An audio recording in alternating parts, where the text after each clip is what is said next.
자, 여러분 반갑습니다. 여러분 교재 586쪽입니다. 제2장 물가와 실업이라고 하는 타이틀이 보이죠. 자, 이 물가, 이거 여러분들이 읽어봐 주시면 되겠고, 물가지수, 이거를 같이 좀 보실까요? 기준을 몇으로 해서 물가변동을 나타낸다고요? 100으로 한다고 하는 거, 그 정도 이해하시면 되겠고요. 그 다음에 가로 1번의 소비자 물가지수하고 가로 2번의 생산자 물가지수, 요거 구분이라고 써놓으시고 구분을 좀 해놓으세요. 예, 읽어보시면 바로 이해가 됩니다. 그 다음에 3번의 물가변동. 자, 여기도 이제 원인에서 보면은 수요 공급 있죠. 동그라미 1번에 초과 수요 상태하고 초과 공급 상태. 초과 수요 상태는 물가가 상승하고 초과 공급 상태는 물가가 하락한다는 거. 이건 기본적이면서도 매우 중요합니다. 꼭 띵컬하시고요. 그 다음에 역시 통화량에 오셔서도 동그라미 1번 상품 공급량에 비해서 통화량이 많으면 물가가 상승하고 적으면 물가가 하락한다. 이것도 공식화해서 꼭 띵컬을 부탁드리고요. 한 장 더 뭐 가시겠습니다. 자, 587쪽이죠. 생산비. 자, 이것도 읽어보셔야 됩니다. 원자재 가격, 이자율, 임금 등의 생산 요소, 그걸 생산 요소라고 하거든요. 그런 생산 요소가 가격이 상승되면은 역시 물가도 상승이 되겠죠. 예, 이것도 공식화해서 이해하시고. 그 다음에 이제 미래에 대한 불안 심리, 동그라미 1, 2번. 요거 여러분들이 구분하시는데, 특히 그 동그라미 1번에 가수하고 매점 현상이 있잖아요. 이게 있으면 물가가 상승한다는 거. 그건 좀 포인트로 하시고. 그 다음에 영향에 와서 가로 1번 이 생산이라고 하는 거, 물가 상승과 물가 하락, 요것도 구분. 그 다음에 분배에 가서도 가격이 오른 생산 요소 보유자하고 가격이 하락한 생산 요소 보유자, 요것도 구분해 놓으시고. 그 다음에 소비에 가서도 물가 상승과 물가 하락, 구분. 전부 이 구분하는 게 중요합니다. 그렇게 해서 이해하시고. 그 다음에 여러분, 인플레이션의 원인과 대책이 있죠. 이건 100% 시험에 나옵니다, 여러분. 왕별을 부탁합니다, 왕별. 시험에 나올 게 딱 보이는 겁니다, 여러분. 자, 인플레이션 의미. 물가가 지속적으로 오르는 현상이다. 따라서 이제 물가 지수의 변동을 이제 주시하는데, 여기 이제 종류와 원인이 있죠, 종류 원인. 초과 수요 인플레이션. 그 하나는 말입니다. 수요라고 매몰을 해놓으세요, 수요. 그 다음에 이제 비용 인상 인플레이션하고 관리 가격 인플레이션. 그 두 덩어리 묶어서 공급이라고 써놓으세요. 다시 한번. 초과 수요 인플레이션은 수요. 그 다음에 비용 인상 인플레이션하고 가격 관리 인플레이션. 그 두 덩어리를 공급. 이렇게 메모해 놓으시고 구분을 해달라 이런 얘기입니다. 그래 놓고 이제 보세요. 이 수요에 해당하는 초과 수요 인플레이션은 총 수요하고 총 공급 두 덩어리 있을 때 뭐가 더 많을 때? 그렇죠. 총 수요가 많을 때 발생이 된다라고 하는 거. 자, 그러면 여러분, 이 초과 수요 인플레이션. 자, 여기서는 말이죠. 총 수요하고 총 공급하고 어느 쪽이 많습니까? 그렇죠? 총 수요가 더 많은 겁니다. 그러면 여기서 대책은 우리 교재에 안 만들어 놨잖아요. 일부러 그런 겁니다. 여러분들 같이 만나자고 한 겁니다. 이 대책이 중요하거든요. 이게 이제 시험에 나오는 겁니다, 여러분. 저축을 어떻게 해야 되겠어요? 그렇습니다. 저축을 늘려야 됩니다. 그러면 어떻게 되겠어요? 반대로. 과소비를 어떻게 해야 되겠어요? 그렇죠. 억제를 해야 되겠죠. 이렇게 해서 이제 이해하시면 이건 끝나는 겁니다. 그 다음에, 공급에 해당하는, 이 비용 인상 인플레이션. 자, 여기서는 말이죠. 원자재 가격하고 임금 등이라고 하는 뭐가? 그렇죠. 이 생산비. 이 생산비가 어떡합니까? 상승이죠. 생산비 상승. 그거 밑으로 후드로 펴세요. 거기 이제 오류에 봐서 발생하는데, 역시 여기서도 이제 대책이 중요합니다. 대책. 비용 인상 인플레이션이 대책이 없잖아요. 매번 하셔야 됩니다. 대책은 생산비가 상승이 되니까 반대로 생산비로 어떻게 하면 되겠습니까? 절감을 하면 되겠죠. 이렇게 해서 이해하시고. 그 다음에 또 하나, 역시 공급에 해당이 되는 이 관리 가격 인플레이션. 그 내용을 보세요, 교재. 독과점이라고 해야 됩니다. 독과점. 예, 독과점 기업들의 시장 지배가 원인이 된다. 밑줄에서 되겠어요. 여러분, 독과점 기업들의 시장 지배가 원인이 된다. 소위 그걸 뭐라고 합니까? 담합이라고 하지요. 기업들끼리 담합을 하는 거예요. 지들끼리 짝짝꿍 하는 겁니다. 예를 들어서 뭐 주유소 하는 사람들끼리 말이죠. 이렇게 해가지고서 뭐 가격을 똑같이 해가지고서 이 파는 거 있지 않습니까? 예. 자, 그러면 여기서도 대책이 필요하겠죠? 대책. 뭡니까? 이 다마미콜 독과점 기업이 독과점. 그러면 이 독과점 기업을 어떻게 하면 되겠습니까? 그렇죠. 대단한 여러분입니다. 규제를 하면 되겠지요. 예. 그러면 독과점 기업을 규제한다는 얘기는 다시 말씀해서 다른 말로 또 표현할 수가 있겠죠. 어떻게? 그렇습니다. 그렇습니다. 멋진 여러분입니다. 공정하게 경영을 하도록 유도를 시키면 되겠죠. 예. 그럼 끝나는 겁니다, 이거. 시위 나올 걸 우리가 다 얘기한 겁니다. 예. 이렇게 이제 이해하시면 되겠고, 한 장 넘어가겠습니다. 자, 588쪽을 오셨죠? 와, 여러분, 인플레이션에 대항한 무조건 시험에 나오는 겁니다. 무조건이야. 그거 있죠, 노래. 예, 무조건입니다, 이거. 자, 3번, 인플레이션 대책. 이거 중요합니다. 초과 수요 인플레이션, 그 내용. 그 다음에 2번, 비용 이상 인플레이션, 관리가격 인플레이션. 지금 여러분 메모해드렸던 거, 나와 있는데, 요거 꼭 왕별해가지고 분명히 여러분들 확실하게 구분해서 이해를 해 놓으셔야 됩니다. 그 다음에 4번, 인플레이션이냐. 이것도 왕별입니다. 자, 보세요. 가로 1번. 부의 소득의 불공평한 재분배라고 이렇게 나와 있지 않습니까? 와, 여러분 말이죠. 이게 또 대단히 중요한데, 여기 또 시험이 나옵니다, 이거. 가로 1번. 이 부소득의 불공평한 재분배. 이렇게 되면, 부소득을 불공평하게 재분배하게 되면 어떻게 되겠습니까? 메모하세요. 빈부격차가 발생하겠죠. 아, 빈부격차가 어떻게 한다? 증가한다. 이렇게 해놓고서, 빈부격차 증가해놓고서, 여기서 말이죠. 요게 이제 중요한 겁니다. 유리한 사람하고, 불리한 사람이 있을 수가 있어요. 네? 유리한 사람하고 불리한 사람이 나타나는데, 여기 좀 찍겠습니다. 자, 여러분 말이죠. 유리한 사람은 누구냐? 불리한 사람은 누구냐? 요게 시험에 나오는 겁니다, 요게. 네? 유리한 사람은 말이죠. 실물 자산 보유자입니다. 실물 자산 보유자. 예를 들어서 뭐 금을 많이 가지고 있다든지 말이죠. 또 부동산을 엄청나게 많이 가지고 있는 그런 분들입니다. 소위 이제 부자들을 얘기하는 것이죠. 그 다음에 이 채무자가 있습니다. 채무자.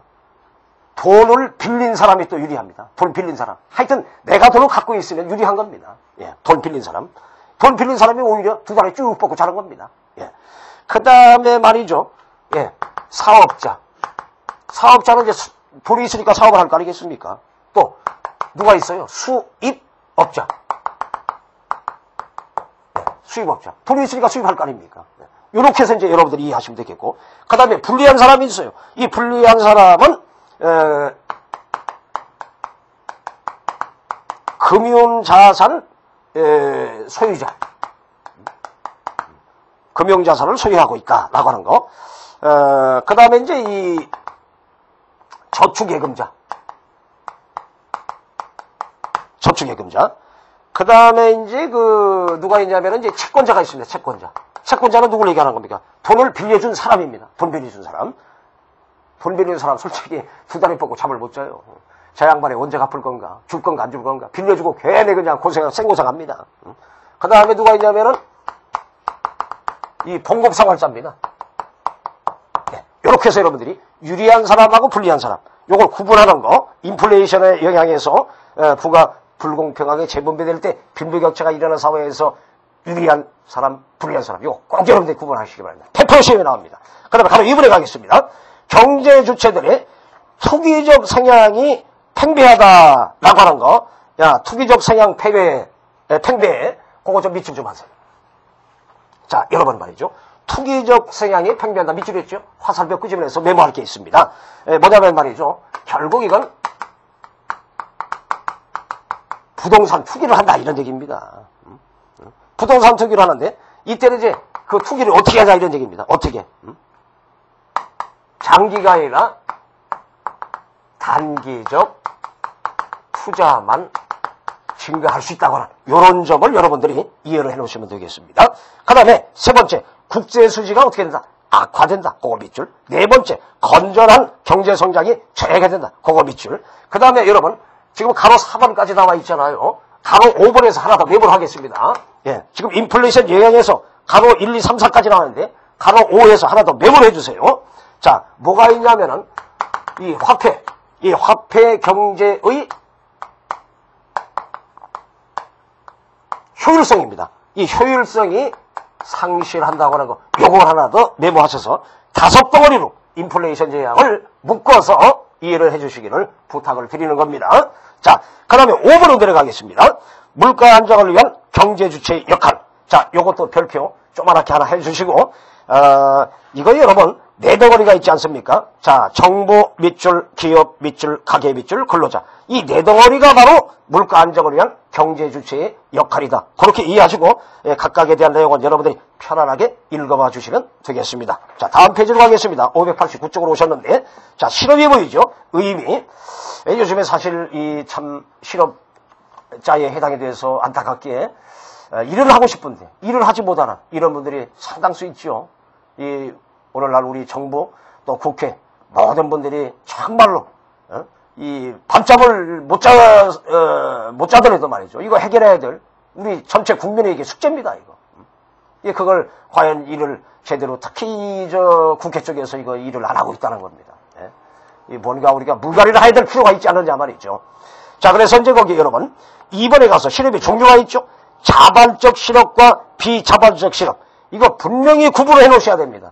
이 별표 좀 하나 부탁드리겠습니다. 자발적 실업은 마찰적 실업과 탐색적 실업이 있단 말이죠. 그 다음에 비자발적 실업에 가서는 일할 능력과 일하고자 하는 의지에도 불구하고 일자리가 없는 상태. 바로 사회적인 실업 문제가 야기되는 그런 원인이 있단 말이죠.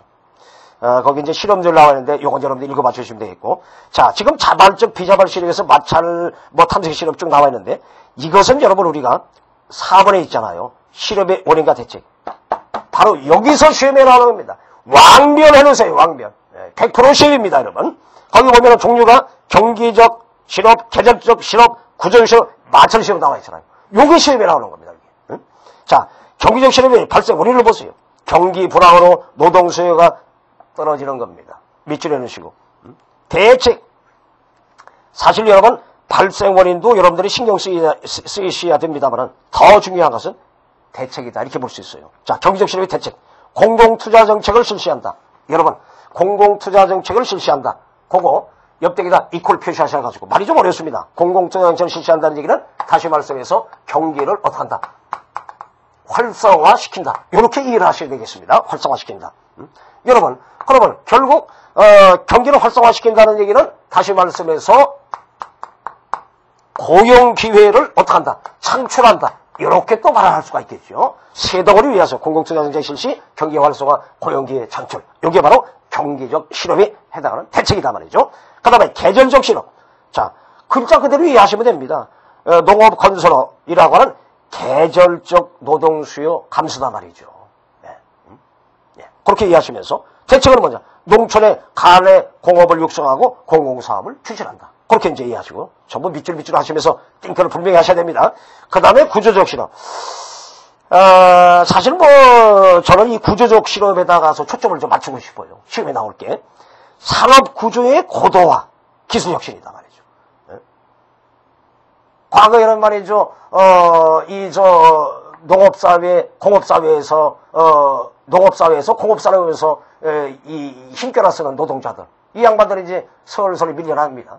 그러다가 오늘날 이제, 다시 이제 정보사회 아닙니까? 정보사회에 와서는 힘겨나 쓰는 양반들이 완전히 이 대접을 못 받아요. 그야말로 이제 지식 정보를 가지고 있는 이런 양반들이 대접을 받지 않습니까? 그건 여러분들이 상식선에서 알 수 있지 않습니까? 이 구조적 실험은 산업 구조의 변화라고 하는 거, 그걸 강력하게 아주 빨간 걸로 후드로 패버리겠어요. 따라서 뭡니까? 이 정보 기술을 많이 가질 수 있도록 지식을 많이 가질 수 있도록 노력을 해야 되잖아요. 대책, 인력 개발 및 직업 기술 교육, 빨간 걸로 후드로 패버리겠어요. 그 다음에 이제 마찰적 실험. 근로자의 직장 이동 시 근로자가 직장을 이동할 때 일시적으로 실업자가 생기는 겁니다. 자, 그래서 이게 지금 오타가 됐습니다. 위협이 아니고 취업입니다. 취업. 취업입니다. 취업. 위협이 아니고 취업입니다. 취업 정보를 어떡합니까? 예, 취업 정보. 그렇죠. 효율적으로 적용을 해 드려야 되겠지요. 요즘에 보면 여러분, 우리 고용센터에서 있지 않습니까? 잠깐 이제 실업에 빠진 분들 왜 국가에서 돈을 뭐 200만원씩 이렇게 이제 대주면서, 또 교육을 시켜주면서 이렇게 하는 거 있지 않습니까? 바로 그런 게 해당되는 겁니다. 예. 그래서 이제 이 경기적 실업, 계절적 구조적 실업 마찬가지로 전부 다 이해를 해 놓으시는데, 저는 구조적 실업하고 마찰 실업, 여기다 초점을 좀 맞춰드리겠습니다. 자, 그 다음 페이지로 넘어가도록 하겠습니다. 자, 590쪽으로 오셨지요.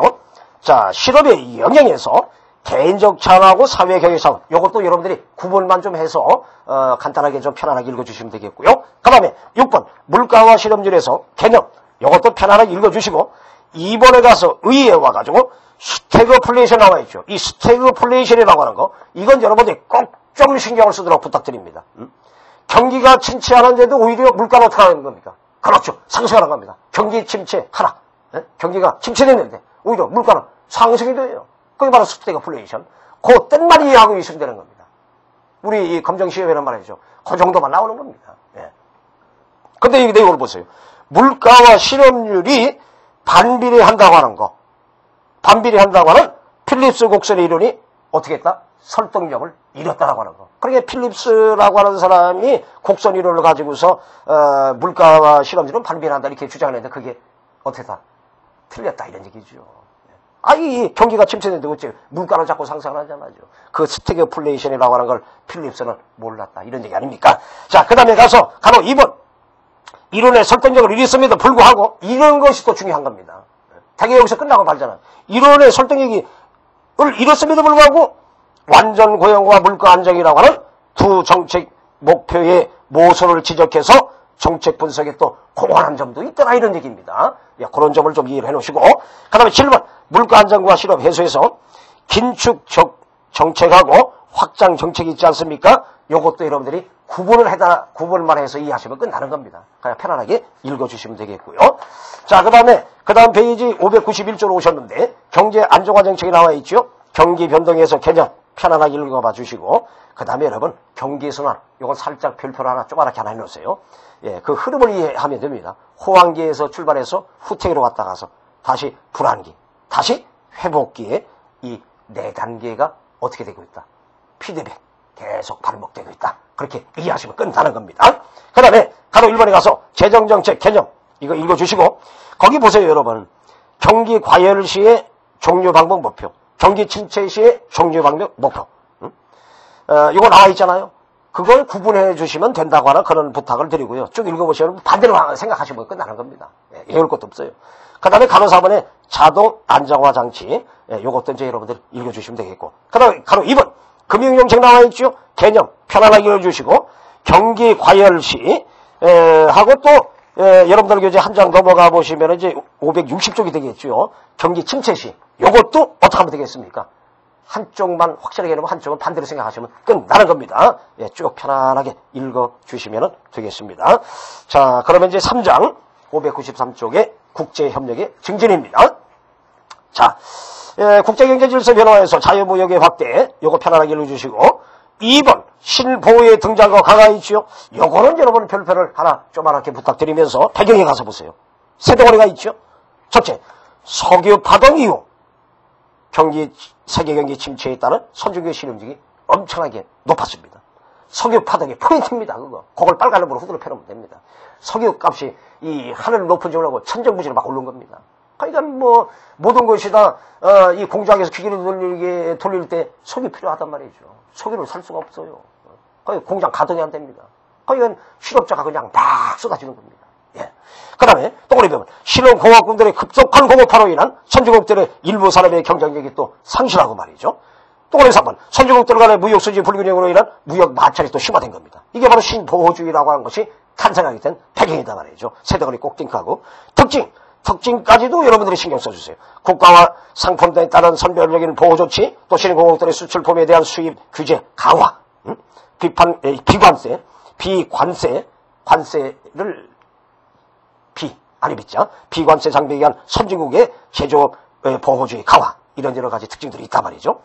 그 다음에 이제 이 3번에 와서 세계 무역이 오늘날 다극화되고 있는 이런 상황을 여러분들이 편안하게 읽어봐 주시고 4번 세계 무역 질서의 재편 이것도 여러분들이 편안하게 읽어봐 주시면 되겠습니다. 한 장 넘어가겠습니다. 자, 594쪽인데요. 국제경제협력의 확대라고 되어 있죠. 자, 1번 오늘날 국제교류 양상이 어떻게 진행이 되고 있느냐 이것도 별표 하나 좀 알게 해놓으세요. 세계 경제의 통합과 상호 우전성이 어떻게 되고 있다? 심화되고 있다. 그래서 다국적 기업이 엄청나게 활동을 하고 있지 않습니까? 그 다음에 교통통신수단의 발달로 경제교류가 확대되고 있죠. 그러니까 뭐 거래량이 폭발적으로 증가할 수밖에 없고. 세 번째, 교육 대상이 확대되고 있습니다. 상품거래 외에 생산요소 및 금융거래가 증가하고 있다 그런 말씀. 네 번째, 세계무역기구 체제가 확대되고 있어요. 자유무역 및 자유경쟁을 바탕으로 한 국제경제질서의 확립 및 감시가 또 필요한 이런 그 오늘날 국제교류의 양상이다 말이죠. 그 다음에 지역적인 경제통합. 요거는 별표를 좀 중간 별표를 좀 조금 크게 해놓으세요. 의미 국가 간 존재하는 무역 장벽을 헐어버리고 자유무역의 무차별 원칙을 지역적으로 적용하는 국제관계단 말이죠. 예? 그래서 이제 거기 자유무역지대에서 가맹주 사이에 관세가 완전히 철폐돼서 자유무역이 실현되고 있다고 하는 거 그겁니다. 예. 그래서 지역적 경제협력기구가 이제 나타나고 있는데요. 바로 이제 가로 3, 4번에 이제 시험에 나오게 보이는 겁니다. OECD라고 하는 뭐 경제협력개발기구입니다. 그 빨간 놈으로 후드로 패버리세요. 이 선진국 간의 경제정책을 조정한다. 예. 자기들끼리 똘똘 뭉치는 겁니다. 예. 그 다음에 이제 그 동남아시아 국가연합, 아센이라고 하죠. 그거 빨간 놈으로 후드로 패버리세요. 환태평양을 중심으로 해서 그 연안에 위치한 국가들의 상호 무역을 통한 정치, 경제적 교류의 강화를 도모하기 위해서 89년에 정식 발전된 기구다라고 하는 거. 예. 결국 이제 OECD나 아센이라고 하는 것은 지역적인 그 경제 통합이라고 하는 거 그렇게 묶어서 이해를 하시면 되겠죠. 자, 그 다음 페이지 595쪽으로 오셨습니다. 자, 우리 경제의 국제 경쟁력에서 나와있는데 의미 편안하게 읽어봐 주시고 2번 국제 경쟁력 결정 요인에 나와 있죠. 기업 내부 환경, 기업 외부 환경, 국민들의 의식 수준 그거 구분이라고 매번 해놓으시고서 예. 각각을 구분해서 여러분들이 편안하게 읽어보시면 다 이해가 됩니다. 그 다음에 3번 국제 경쟁력 강화 방안이 나와 있죠. 기업 경쟁력하고 산업 경쟁력. 그 다음에 이제 한 장 넘어가서 보시면은 기술 개발과 국민 경쟁력이 나와 있습니다. 이것도 여러분들이 구분을 해서 편안하게 슬슬 읽어보시면 바로바로 이해가 될 수 있는 그런 부분입니다. 그렇게 이해를 하시면 되겠고요. 특히 여러분은 그 596쪽에 오셔가지고 말이죠. 그 가로 4번에 국민 경쟁력 있지 않습니까? 기업가, 근로자, 소비자, 정부 있잖아요. 예? 그 국민 경쟁력 쪽에다가서 조그맣게 별표를 해주시고 기업가, 근로자, 소비자, 정부 각각 어떻게 노력을 해야 되느냐 그걸 좀 구분을 해서 꼭 좀 띵크를 부탁을 드리겠습니다. 자, 그럼 597쪽으로 오셔가지고 국제거래와 환율이 보이죠. 자, 국제교류의 그 발생과 양상인데, 국제거래에서, 자, 의미, 그 덩어리 부분을 밑줄 부탁합니다. 국경을 넘어서 이루어진다라고 하는 거, 그거 하나 띵크 하시고, 그 다음에 특징에 가서 보세요.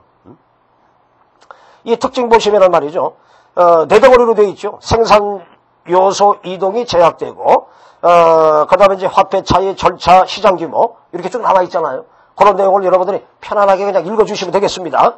그 다음에 3번에 가서, 여기 이제 국제교육의 발생 원인이 나왔는데, 요것도 여러분들이 편안하게 읽어봐 주시면 되겠습니다. 자, 한 장 넘어와서 598쪽입니다. 자, 무역 발생 이론에서 비교 우위론이 보이죠. 비교 우위론. 그 다음에 가로 2번에는 이제 절대 우위론이 보이죠. 요것도 우리가, 구분을 해서 이해를 하면 되겠다라고 하는 그런 부탁인데요. 한쪽만 여러분들이 이해하면 한쪽은 반대로 띵크하면 되겠습니다. 먼저 비교 우위론, 요 하나만 보고 가겠습니다. 어느 한 나라가 두 가지 상품에 대해서 모두 절대적으로 싼 생산비를 가지고 있다 하더라도 상대적으로 싼 제어만을 생산해서 교환하면은 양국 모두 이익을 얻는다고 하는 이론입니다. 예. 그 후반부를 밑줄을 놓으시고. 그래서 동그라미 1번에 보면 비교 우위의 결정 요인이 있죠. 예? 그 결정 요인이 뭐가 있느냐. 각국의 부전 자원의 차이라든지 노동, 자본, 기술 수준 등이다. 싸잡아서 밑줄. 그 다음에 우리나라의 비교 우위가 나와 있죠. 요것도 싸잡아서 밑줄을 놓으세요.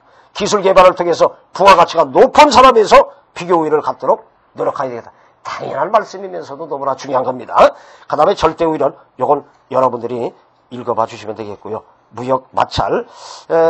이 무역 마찰은 이제 그 양상, 양상 쪽에 가서 같이 읽어봅시다. 초기에는 선진국 간에 발생했는데 최근에는 어떻습니까? 선진국하고 신흥공업국 간에 발생이 되고 있다. 흐름의 양상이 약간 다르다라고 하는 거, 그 점 이해하시고요. 그 다음에 이제 국제수지와 환율, 국제수지. 요거 의미 여러분들이 읽어봐 주시고, 한 장 넘어가셔서, 599쪽입니다. 거기 이제 경상수지에서 보면은 뭐 상품수지, 서비스수지, 뭐 소득수지, 경상 이전수지 나와 있잖아요. 요것도 여러분들이 구분을 해서 쭉쭉 편안하게 읽어주시면 되겠고. 그 다음에 이번에 자본수지가 나와 있죠. 이것도 이제 투자수지하고 기타 자본수지가 있지 않습니까? 이것도 구분해서 읽어봐 주시면 되고. 3번에 가서도 보시면은 국제수지의 불교에서 국제수지가 흑자될 때, 적자 날 때, 요것도 구분해서 여러분들이 이해를 해 놓으시면 되겠다라고 하는 거. 그 다음에 이제 환율이 보이는데요. 환율의 의미하고 필요성. 요것도 편안하게 읽어봐 주시고. 환율 제도가 있습니다. 고정환율 제도라고 변동환율 제도. 각각 단점이 있지 않습니까? 요거 조그맣게 결표를 하나 부탁드리겠습니다. 예. 그 고정환율 제도로 말이죠. 같이 읽어보겠습니다. 한 나라의 환율이, 밑줄 부탁합니다. 정부나 중앙은행이 개입한다고 하는 거. 예. 그거 포인트입니다. 장점. 환율이 안정적으로 운영돼서 수출입에 안정적 유지하면서 국민경제 안정에 싸잡아서 밑줄. 단점. 국제수지 불균형에 대한 정부의 개입이 필요하고 무역 분쟁이 또 나타날 수 있다고 하는 겁니다. 그 다음에 이제 변동환율입니다. 예. 그러니까 이제 이 환율 제도의 고정과 변동. 크게 그렇게 비교될 수 있는 단어만 여러분 띵크하면 되거든요. 변동 쪽에서는 보세요. 외화의 수요와 공급에 의해서 환율이 어떻게 변동됩니까? 자유롭게 변동됩니다. 그거 밑줄. 그게 장점. 국제수지 불균형을 자동적으로 해결하는 겁니다. 자유롭게 변동이 되는 거니까. 그러나 단점이 있죠. 환율의 수시 변동으로 인한 수출이 불안정, 환투기의 가능성 및 국민 경제가 더 불안해질 수 있는 이런 단점이 있다. 예, 그 각각의 고정과 변동의 장단점, 그거 여러분이 띵크를 부탁드리고요. 그 다음에 3번. 변동환율 제도에서의 환율의 결정. 거기 이제 일본의 수요 결정 요인하고 한 장 넘어와서 보면 이제 공급 결정 요인이 있잖아요. 요것도 구분만 해놓으시면 됩니다. 한쪽만 이해하면 한쪽, 반대로 생각하시면 끝나는 겁니다. 자, 그래서 600쪽으로 오셨는데요. 이 환율의 변동 원인과 영향에서 환율 상승하고 가로입어 환율 하락 있잖아요. 이것도 구분하시면 됩니다. 한쪽만 이해하면 한쪽을 반대로 생각하면 끝나는 겁니다. 예, 편안하게 여러분들이 읽어봐 주시면 되겠습니다. 자, 여러분은 그러면 오늘 여기까지 하시고 다음 시간에 만나도록 하겠습니다. 수고하셨습니다.